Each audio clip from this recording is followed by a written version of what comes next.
భార్గవి గారు హలో. రండి, మీరు మీకు అర్థం ఏం చెప్పండి. రెండో జూమ్ ఓపెన్ చేయండి. నేను ఒకటి అయిపోగానే రెండో జూమ్ ఓపెన్ చేస్తాను. అది ఒక 10 నిమిషాలతో అయిపోతుంది, అందుకే మీకు తెలియదని ఫోన్ చేశాను. రెండో జూమ్ అంటే మళ్ళీ అక్కడే మళ్ళీ అక్కడే క్లిక్ చేయాలా? అంటే ఇది ఫ్రీ జూమ్ కదా, 40 minutes కి అయిపోతుంది. Okay okay. నెక్స్ట్ ఓపెన్ చేస్తే ఎంత ఒక 10-15 నిమిషాల్లో అయిపోతుంది. ఇప్పుడు అయినా రండి. సరే వస్తాం.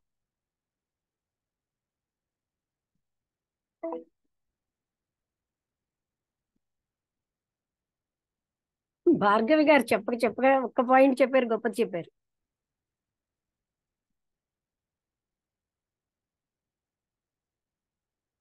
ఏం చెప్పారు లక్ష్మి? నేను వినలేదు అది. ఎంత గొప్పగా చెప్పారండి. పులి నోట పడ్డ మేక ఎలా బయటకు రాలేదో, ఈ సత్సంగాలు నోట పడ్డ వాళ్ళు ఎప్పుడు జీవితంలో సరిచేసుకుంటూనే ఉంటారు. ఏమిటి సత్సంగాల్లో ఉన్న వాళ్ళందరూ. చెప్పండి భార్గవి గారు. నేనైతే మీకు అలవాటు పడిపోయాను అమ్మగారు. అంటే ఈ సత్సంగాలకు అలవాటు అయ్యే వాళ్ళు బయటకు వెళ్ళలేరండి. లాస్ట్ వాక్యం ఉంది కదా, అంటే గురువు దగ్గరికి వచ్చాక మళ్ళీ అందులోంచి ఆ ప్రాపంచిక చింతల వైపు వెళ్ళలేరని అక్కడ చెప్పారు. ఆ మనస్సు ప్రాపంచిక చింతలకు వెళ్ళదు అని. బాగుంది, కరెక్టే. అదే చెప్పారు, బాగా చెప్పారండి. రేవతి గారు మీకేం అర్థమైందో చెప్పండి. అంతా చెప్పకపోయినా ఎంత అర్థం అవుతే అంత.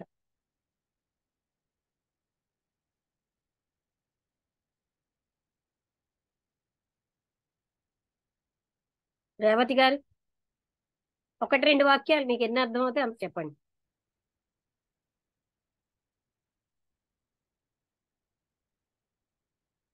రేవతి గారికి నాతో ప్రత్యక్షంగా అంటే వస్తున్నప్పుడల్లా మాట్లాడుతుంటాం కదా.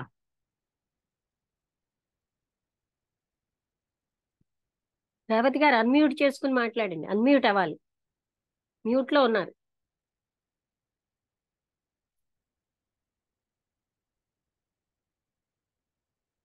రేవతి గారు చెప్పండి, ఎంత అర్థం అవుతే అదే చెప్పండి, ఏం పర్వాలేదు. లేకపోతే ఎక్కడైనా అర్థం కాకపోతే అడగండి, అదేనా.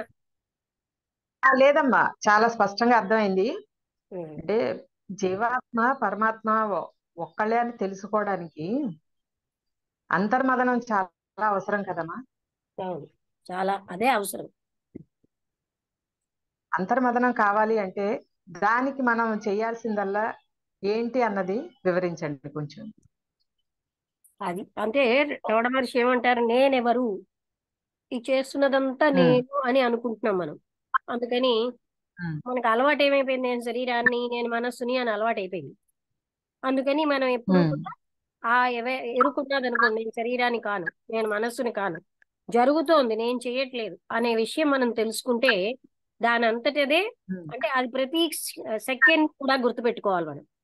అంటే అయినా మనకి ఎన్నో జన్మల నుంచి అలవాటు అయిపోయి నేనే ఇచ్చేస్తున్నాను అనిపిస్తుంది. అది ఇందాక చెప్పారు కదా, అకర్తృత్వం అంతా మనం పెట్టేసుకుంటాం.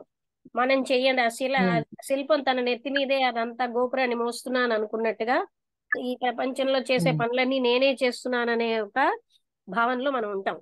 కానీ అది జరుగుతున్నాయి, కర్తృత్వం మనం వదిలేసాం అనుకోండి, అంటే బాడీ నేను కాను, మనస్సు నేను కాను, అర్థమైందా, అది జ్ఞాపకం పెట్టుకుంటూ ఉంటే ఆ నేనెవరు అనే దానికి మనం ఆటోమేటిక్ గా వెళ్తాం. మీరు అన్న అది క్వశ్చన్ అదే కదా, అంతర్మథనం అనేది ఎలాగా అని కదా. అలా అంటే మనం ఎప్పుడు బాహ్యంగా వెళ్ళిపోతూ ఉంటుంది మనస్సు ఎప్పుడు. ఆ బాహ్య విషయాల నుంచి మళ్ళీ లోపలికి తీసుకొస్తేనే అప్పుడు మనకు అర్థం అవుతుంది. అంటే ఈ శరీరం నేను కాను, అది మరి నిరంతరం మనం గుర్తుపెట్టుకోవాల్సింది. శరీరం నా పనిముట్టు, మనస్సు నా పనిముట్టు, ఇవి నేను కాను, అదే మనకు అడ్డండి. ఆ భావనే ఇందాక ఆయన చెప్పినట్టు ఆ సమస్త కర్తృత్వాన్ని ఎత్తిమి పెట్టుకుంటాం, చేయనివన్నీ మనమే చేసేసాం. మనకి జాగ్రత్తగా అవేర్నెస్ తో గమనిస్తే అన్ని జరుగుతున్నాయి. ఆ బుద్ధి సప్లై అవుతుంది, బాడీకి ఎనర్జీ సప్లై అవుతుంది, మనం తెచ్చుకోవట్లేదుగా. దాని ప్రకారం అన్ని జరుగుతున్నాయి, అన్ని నేను చేస్తున్నాను అనుకుంటాం. అది అది మరి నిరంతరం గుర్తు పెట్టుకుంటే ఆటోమేటిక్ గా ఆ నేనెవరు అన్నది మనకి వస్తుందన్నమాట. ఉమ్. రమేష్ వచ్చినట్టున్నాడు. రమేషేనా? రమేష్, ఇవాళ టాపిక్ ఏం వినలేదు కానీ నువ్వు మాట్లాడతావా? నేను ప్రశ్న చెప్తాను. ఇంకేమైనా ఉన్నాయా రేవతి గారు? అన్నట్టుగా మీరు మాట్లాడుతున్నారు కదా, ఇంకేమైనా?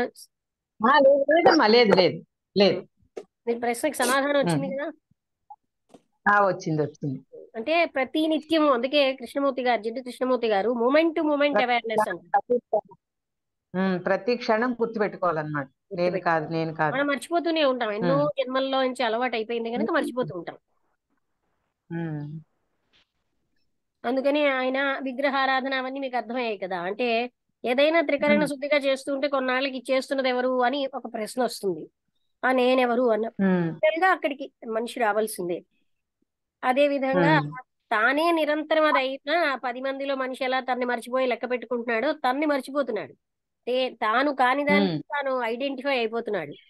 అంటే తానే ఆత్మని అని అనేది నిరంతరం ఉన్నదే అది. కానీ మర్చిపోవడం వల్ల మళ్ళీ ఇలా ఇదంతా మొదలైంది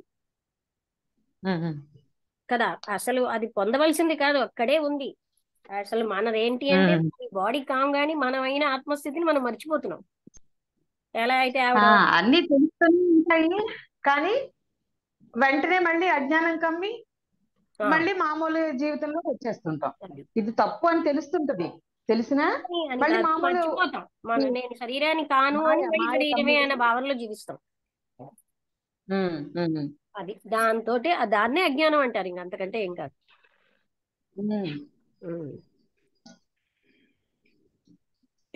రమేష్, నేను ఇందులో 1-2 ప్రశ్నలు చెప్తాను. ఆయన రమణ మహర్షి సంభాషణల్లో తనకంటే కింద ఉద్యోగి తన పైన అజమాయిషి చేయడానికి నియమించినప్పుడు ఆత్మజ్ఞానం పనికొస్తుందా అన్న దానికి తప్పకుండా పనికొస్తుంది, నేను ఎవరు అన్న ఎంక్వైరీ తప్పకుండా పనికొస్తుంది అని.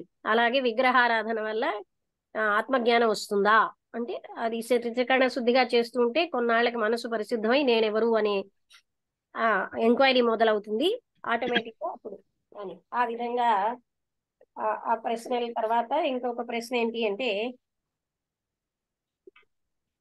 అంటే దానికి ఉదాహరణగా చెప్పారనమాట. అది ఆత్మస్థితి అన్నది ఎప్పుడు ఉండేది, అందుకని నువ్వైతే ఎలాగ చెప్పగలవు కదా. శృతులు చివరికి నిష్ప్రయోజనాలని శ్లోకం, అది ఏ దశలో అని అడిగారు.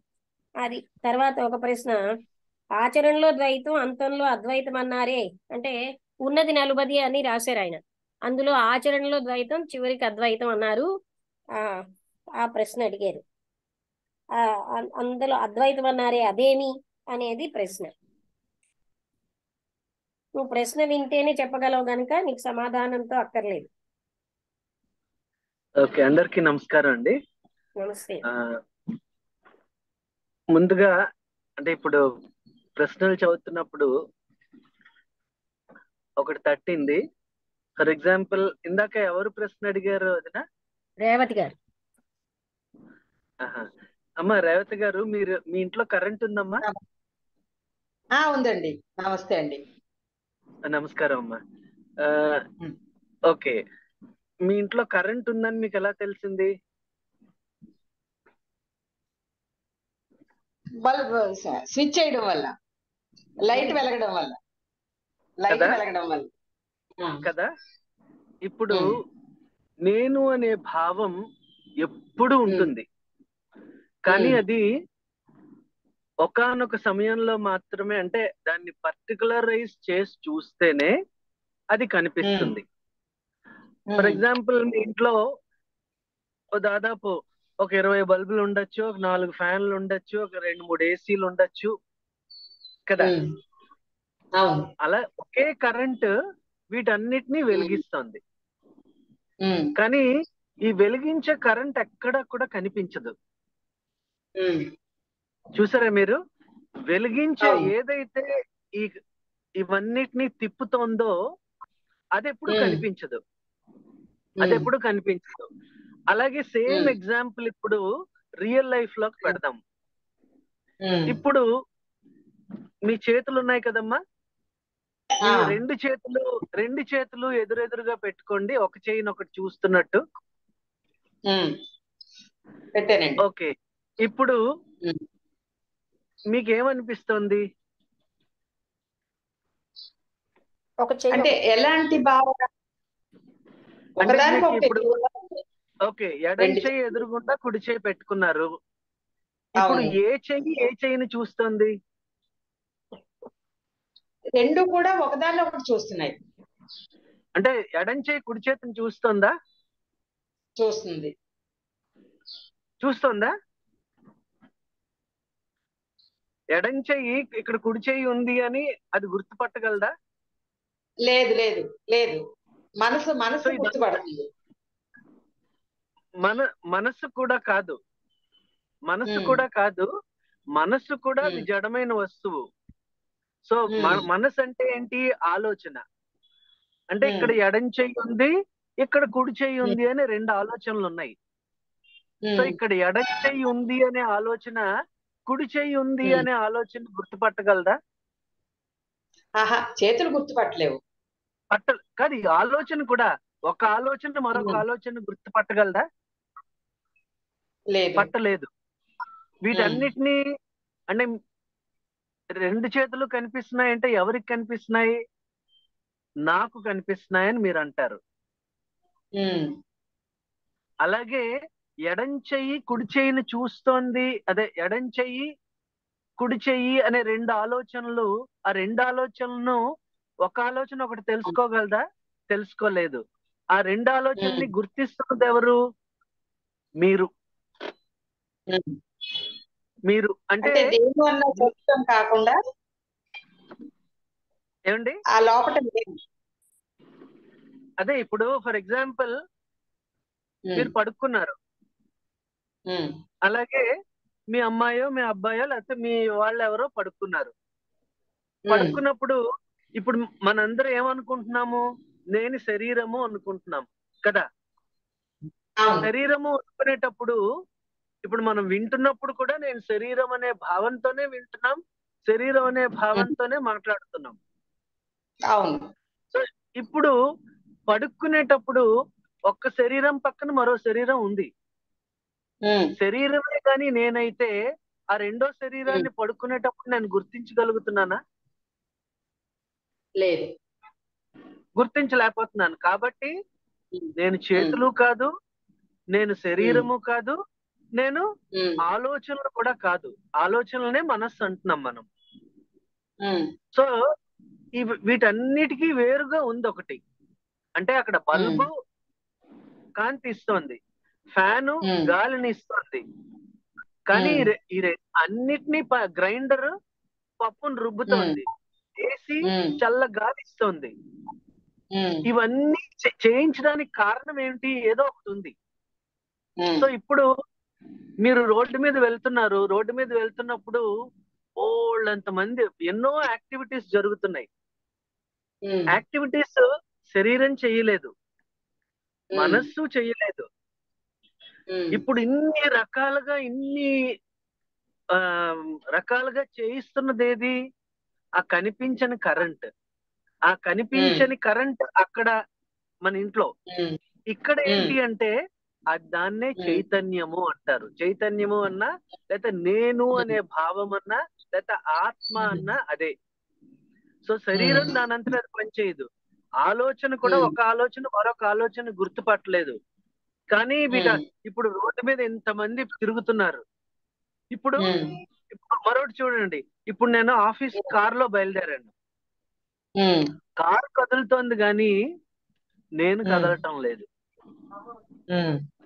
శరీరం కదలటం లేదు, శరీరం ఇక్కడ కూర్చుని ఉంది కానీ కారు కదులుతోంది, కారు కదులుతోంది.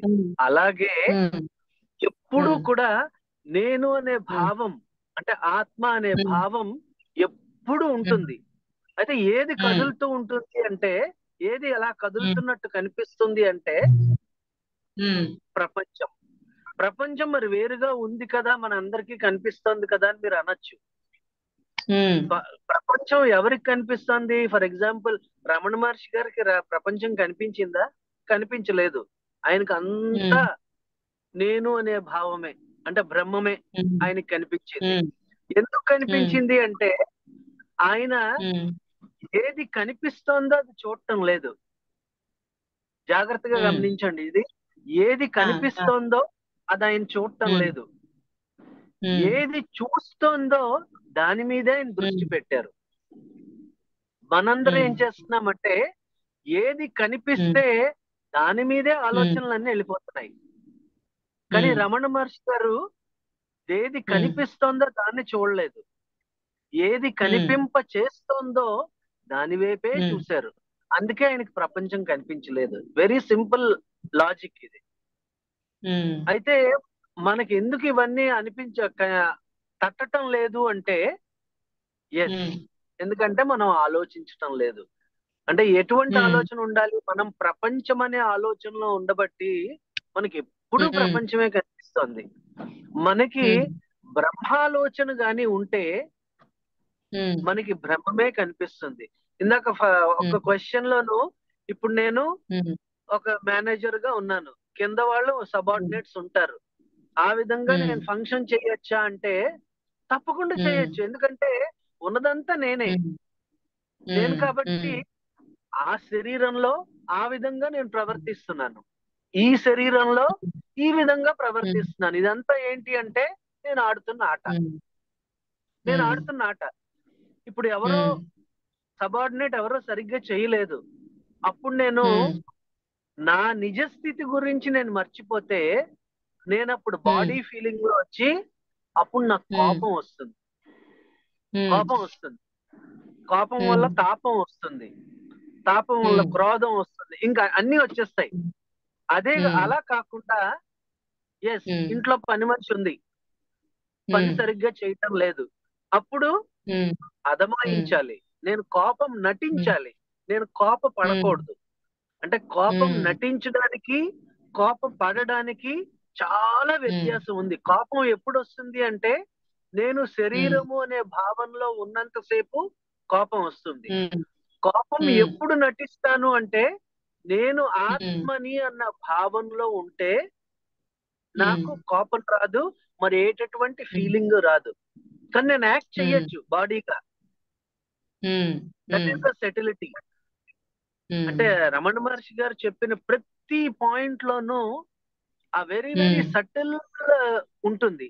అది ఎప్పుడు మనం గ్రహించగలము అంటే మన బుద్ధి ఎంత షార్పెన్ అయితే అదే గుర్తిస్తుంది. అందుకే మనస్సే బంధిస్తుంది, మనస్సే విడుదల కూడా చేస్తుంది. ఎప్పుడు విడుదల చేస్తుంది అంటే ఆ నేను అనే తత్వాన్ని గుర్తించినప్పుడు అది విడుదల అయిపోతుంది. అప్పుడు మనస్సు ఉండదు, ఆత్మే ఉంటుంది.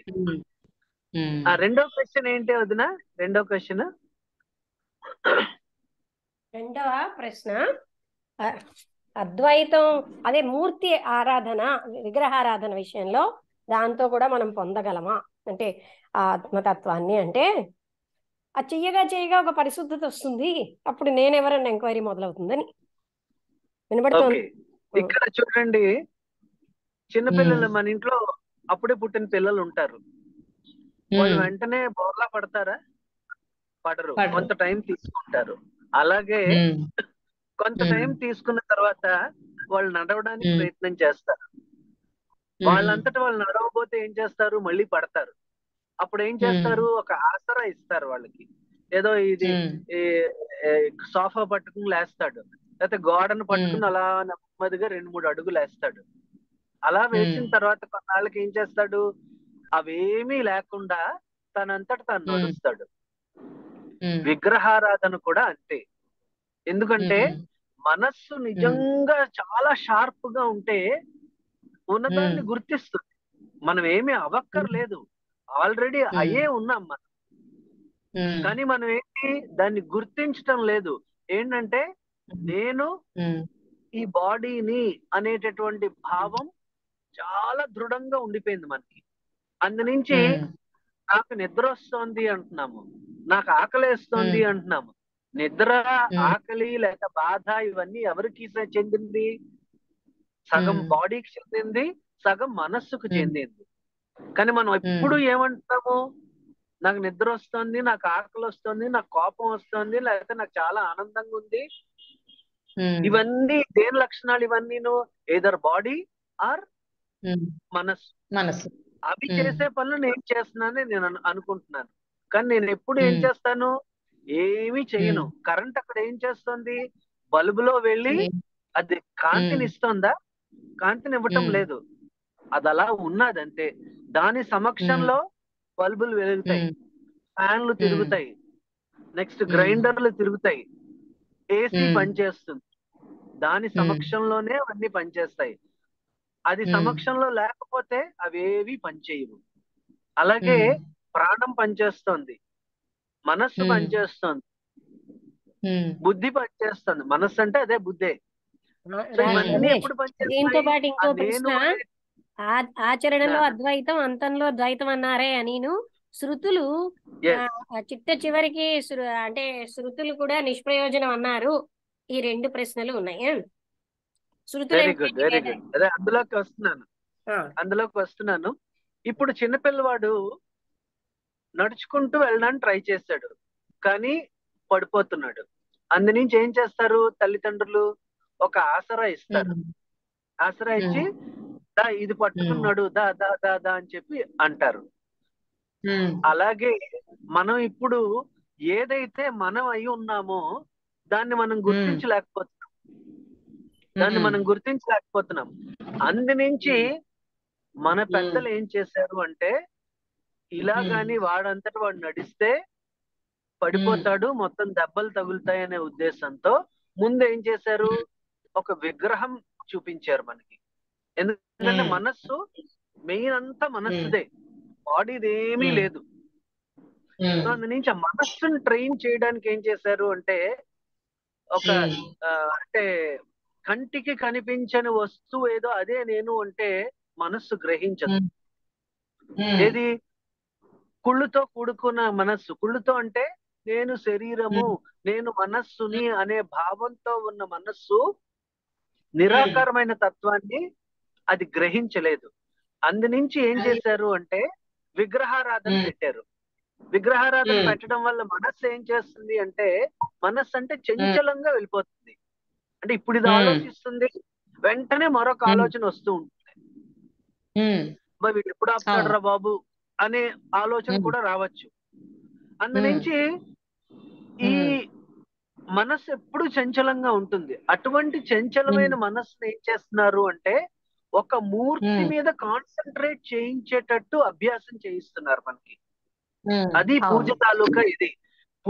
దయచేసి గమనించండి, పూజ, జపాలు, ధ్యానాలు, నెక్స్ట్ మీరు సేవలు, ఇవేవి కూడా మోక్షాన్ని ఇవ్వలేవు. ఎందుకంటే మోక్షం ఇచ్చే వస్తువు కాదు. మోక్షం అన్నది ఆల్రెడీ పొందిన వస్తువే, పొందే వస్తువే, కానీ అది పొందున్నామని మనకు తెలియదు. సో ఇప్పుడు ఏం చేస్తున్నారు అంటే ఆ విగ్రహాన్ని పెట్టారు. చూడండి, ఫర్ ఎగ్జాంపుల్ మీరు రామదాసు లేకపోతే త్యాగరాజు, వీళ్ళందరూ కూడా మొట్టమొదట ఏం చేశారు? ఆ మూర్తి మీద పూర్తి కాన్సన్ట్రేషన్. అంటే ఏ పని చేస్తున్నా అంటే పొద్దునే లేచిన వెంటనే నా రాముడు ఎలాగున్నాడో, నా రాముడికి స్నానం చేయించాలి, నా రాముడికి చెయ్యాలి. సో మొత్తం అంతా అటెన్షన్ అంతా ఎక్కడుంది? ఆ మూర్తి మీదే ఉంది. అలాగే చివరి స్థాయికి వచ్చేసరికి త్యాగరాజ స్వామి ఏమన్నాడు? బ్రహ్మం ఒక్కటే, పరబ్రహ్మం ఒక్కటే అని అన్నాడు. మనం అందరూ పాడుతూ ఉంటాం, బ్రహ్మం ఒక్కటే, అన్నమాచార్య పరబ్రహ్మం ఒక్కటే. అంటే వాళ్ళు చేయగా చేయగా చేయగా చేయగా తర్వాత ఏం తెలుసుకున్నారు అంటే, ఆ మలినాలు ఎప్పుడైతే మనస్సు నుంచి పోయాయో, మలినాలంటే నేను వేరు, రాముడు వేరు అనేటటువంటి భావం ఎప్పుడైతే వచ్చిందో అదంతా మలినమే. నేను వేరు, నాకు ప్రపంచం వేరుగా కనిపిస్తోంది అన్న భావం ఉన్నప్పుడు అదంతా వాళ్ళ మలినాలు ఉన్నట్టే. కానీ చూడండి, మీరు జీవిత చరిత్రలు చాలా జాగ్రత్తగా గమనిస్తే, ఒకనొక సమయంలో అంటే బాగా మెచ్యూరిటీ వచ్చిన తర్వాత వాళ్ళు ఎవరిని కోపగించుకోలేదు, వాళ్ళు ఎవరిని ఆవగించుకోలేదు, అందరినీ ప్రేమించారు. ఎందుకు అంటే ఉన్నదంతా రాముడే అనుకున్నాడు, ఉన్నదంతా రాముడే అనుకున్నాడు. చివరిలో రాముడు కూడా లేదు, ఉన్నదంతా ఆ బ్రహ్మమే, పరబ్రహ్మమే అనేటటువంటి తత్వానికి వచ్చారు. ఇప్పుడు నెక్స్ట్ క్వశ్చన్, ఇప్పుడు కూడా మనం ఏం చేస్తున్నామంటే, మన మనస్సుని ఏకాగ్రత చేయడానికి ఒక మూర్తి మీద పెడుతున్నాం. ఇది ట్రైనింగ్. ఇది ఫైనల్ ఉమ్, కాదు. ఫైనల్ ఆబ్జెక్ట్ ఉమ్, మరొకటి ఉంది. కానీ ఉమ్, మనం ఏం చేసుకుంటున్నాం, ఒక 10 నిమిషాలు పూజ చేసి అబ్బా నాకు ముక్తి ఉమ్, వచ్చేస్తుంది నాకు అని అనుకుంటున్నాం. ఇది ఉమ్, మన తాలూకా మూర్ఖత్వం అది. సో ఉమ్, పూజ, భజనలు లేకపోతే సేవలు ఇవేవి కూడా ఉమ్, మోక్షాన్ని ఇవ్వలేవు. ఉమ్, ఇప్పుడు థర్డ్ ఏంటంటే ఇందాక వదిన చెప్పింది కదా, ముందు ఉమ్, వేదాలు పాటించమన్నారు, తర్వాత అద్వైత ఉమ్, స్థితి అన్నారు. ఏమిటి ఇది అని అంటే ఉమ్, చూడండి, ఉపనిషత్తులు అంటే ఏంటి? ఉత్తర మీమాంస అంటారు. పూర్వ మీమాంస, ఉత్తర మీమాంస. పూర్వ మీమాంసలో ఏం చెప్పారు? ఇగో నువ్వు ఈ యజ్ఞాలు చెయ్యి, ఈ యాగాలు చెయ్యి, నువ్వు ఇటువంటి నోములు చేస్తే నీకు ఇటువంటి ఫలితం. ఇవన్నీ ఏంటది? ఇదంతా కూడా మనస్సుకి ఇచ్చే ట్రైనింగ్. కానీ ఫైనల్ గా ఏమన్నాయి ఉపనిషత్తులు అంటే? పూర్వ మీమాంస, ఉత్తర మీమాంస అంటే ఏంటి? ఉపనిషత్తులు అంటే ఉపనిషత్ అంటే అర్థం ఏంటి తెలుగులో? ఉప అంటే దగ్గరగా, షత్ దగ్గరగా ఉండు. దేనికి? ఆ నేను అనే తత్వానికి నువ్వు ఎంత దగ్గరగా ఉంటే అది నువ్వు అయిపోతావు. ఇప్పుడు బొగ్గు ఉంది, బొగ్గు ఆ, ఈ మన అగ్నికి దూరంగా ఉంటే ఇది బొగ్గులాగే ఉంటుంది, అగ్ని అగ్నిలాగే ఉంటుంది.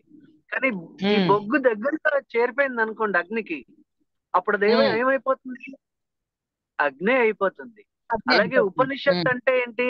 ఉపనిషత్ అంటే ఉప అంటే దగ్గరగా, షత్ అంటే కూర్చో, దగ్గరగా వెళ్ళి కూర్చో. దగ్గరగా వెళ్ళి కూర్చో అంటే కనిపించే వస్తువును చూడొద్దు, ఏదైతే చూస్తుందో దాన్ని చూడు.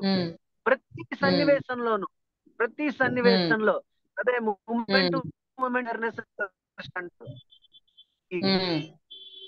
ఎప్పుడు కనిపించేదాన్ని చూడొద్దు. కనిపించేదాన్ని చూస్తే అదే మాయ, అందులో పడిపోతావు.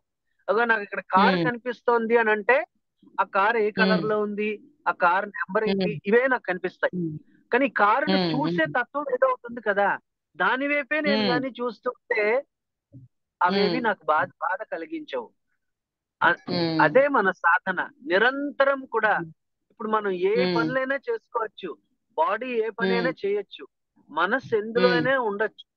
కానీ మనం చేయవలసిన ట్రైనింగ్ ఏంటి అంటే అదే ధ్యాసలో ఏదైతే కనిపింప చేస్తోందో దాని వైపే చూడటం.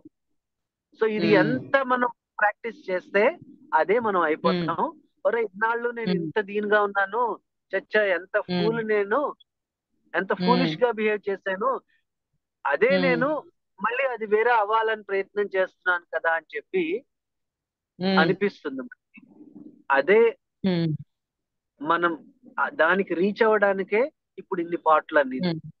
సో ఇప్పుడు రమణ మహర్షి గారు చెప్పిన అతి సటిల్, ఎందుకంటే Ramana Maharshi garu is just like a very big professor.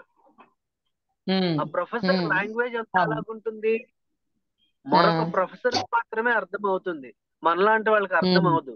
అర్థం చేసుకోవాలంటే ఎంతో సాధన చెయ్యాలి మనం. అందు నుంచి ప్రతి పాయింట్ కూడా చాలా సెటిల్ గా చెప్తారు. అందు నుంచి మనం ఎంత డీప్ గా మనం పునశ్చరణ అంటే మనందరం ఏం చేస్తున్నామంటే ఇప్పుడు ఏదో చెప్తున్నారు, ఇప్పుడు వదిన కష్టపడి చెప్తోంది, అది వినేసి వదిలేస్తున్నాం. విన్నప్పుడే మనం మర్చిపోతున్నాం. అవును, ఆ విన్నదాన్ని మనం ఆ ఎసెన్స్ ని గుర్తు పెట్టుకోవాలి. అంటే పదానికి పదం ప్రతిదీ మనం గుర్తు పెట్టుకోకర్లేదు, ఎసెన్స్ గుర్తు పెట్టుకోవాలి. ప్రహ్లాద్ని ఏమన్నాడు, నువ్వేం చెప్పావంటే చదువులో మర్మమెల్లా చదివితి తండ్రి అన్నాడు. అంతేగాని చదువు మొత్తం అంతా చదివానని చెప్పలేదు. ఆ చదువులో ఉన్న మర్మం ఏంటి, విద్య అంటే ఏంటి, ఏదైతే ఇందాక అజ్ఞానం అని చెప్పింది కదా వదిన, అజ్ఞానం అంటే ఏంటి, నేనేదో నేను తెలుసుకోకుండా ఉన్నాను, అదే అజ్ఞానం. జ్ఞానం అంటే ఏంటి, నేనేదో నేను తెలుసుకున్నాను. సో ఎప్పుడైతే నేనేదో నేను తెలుసుకోలేకపోయినో దానివల్ల ఏమనుకుంటాను, నేను కానిది నేను అనుకుంటున్నాను. కర్తృత్వం భోతృత్వం అని ఇందాక లాస్ట్ లో అంటే నేను జాయిన్ అయ్యే ముందు వదిన మాట్లాడుతూ ఉండడం విన్నాను. కర్తృత్వం భోతృత్వం అంటే నేను కానిదేదో నేను అయిపోతున్నాను, అయిపోయి ఇదంతా నేను చేస్తున్నాను అనే భావంతో చేస్తున్నాను. ఇప్పుడు ఏంటి, శరీరం ఏదైనా పని చేస్తూ ఉంటే ఏమంటున్నాను, నేను చేస్తున్నాను అంటున్నాను. మనస్సు ఏదో చేస్తూ ఉంటే నేను చేస్తున్నాను అనుకుంటున్నాను. సో దానివల్ల ఏమైపోతుంది, ఏదైతే నేనో దాన్ని మర్చిపోయాను, ఏదైతే నేను కాదో అది నేను అనుకుంటున్నాను. అందునుంచి దానికి వచ్చిన బాధలన్నీ నేను తీసుకుంటున్నాను. ఇందులో నేను ఎప్పుడో ఒక ఎగ్జాంపుల్ చెప్తూ ఉంటాను. ఒక ఏనుగు పిల్ల, అప్పుడే పుట్టిన ఏనుగు పిల్ల ఒక కోతుల గుంపులో కలిసిపోయింది.